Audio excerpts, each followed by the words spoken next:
so today's video is going to be a little bit different. I'm going to be doing a showdown of all the highlighters that I have. I do have drugstore, I do have high-end that are drugstore price, and then I have high-end that are a little bit more expensive. The first one is just a highlighter and blush duo that is from Ulta. These are very pigmented highlights, but it's for people who want a little bit of a duller highlight. If you want a lot of payout, I would suggest mixing them with another one. Other one that I have is this Revolution Vivid Baked Highlighter in Radiant Lights. It's a very pretty gold color. I read a lot of bad reviews about this. I think it has a great payout. Again, I do mix it with the Colourpop shadows. Next one is something that everybody on YouTube has been raving about. This is the Sleek palette with Solstice, I believe. There's one cream shade, two powder, and then a glitter shade.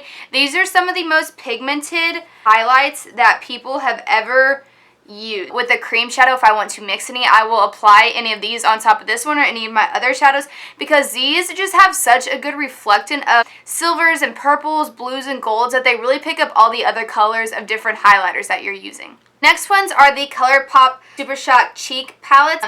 These are pearlized. I have Lunch Money, Monster, Wisp, and Spoon. They are some of the coolest things I have ever tried. I think my favorite one has to be Lunch Money because it has a lot of purple and blue undertones. It's like to set them with a powder on top because they're not technically a powder. So even though they do come off powders and they do dry, I just like to add more powder on top to kind of give off more of the color that they have. This I got in a BoxyCharm, I think 2 months ago. This is the Cougar Loose Powder in Diamond, and a lot of people were concerned because it's very yellow toned. It almost looks like a translucent powder, but when you actually go to blend it out, it is such a pretty shade. I mean, that has some great pigmentation. This is again one of those ones that isn't a shimmery and it's more of a matte highlight, so it's better for those people who have more mature skin or don't want to glow to Mars and back. So this was my very first highlighting palette and very first Becca product. It's the holiday collection from Becca and Jaclyn Hill.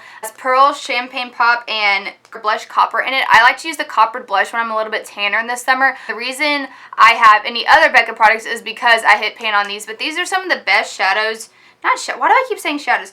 Best highlighters. They have such a good formula and they last all day long. They don't go anywhere. I really like to mix Champagne Pop and Pearl together, but Pearl on its own is one of my favorite highlighters that I've ever tried. I like to really use it on the inner corner of my eye, and I like to add it onto my lips when I need a little bit more shine, but these are very pigmented.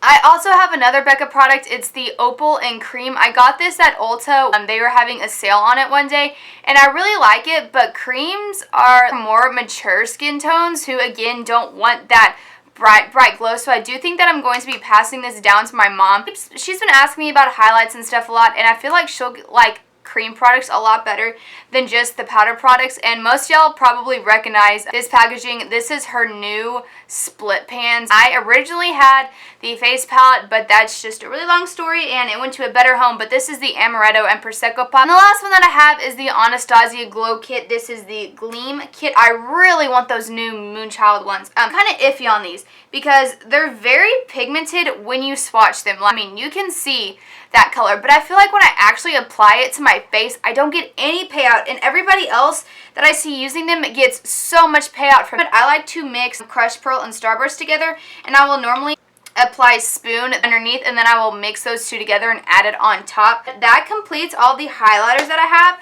If you are on a budget and you want very good products, I highly suggest the Colourpop Super Shock Shadow. Why do I keep saying shadows? Okay, their shadows are great as well. You should, if you don't know anything Colourpop, I highly suggest it, but it is going to be a trap because you will continue purchasing everything of theirs forever and ever. These are only $5 a piece. This Sleek palette, they don't actually sell in the United States anymore, but I got mine off of eBay for $15, which is the exact same price that it is on the website, I do believe. So I will leave the store that I got it from down below.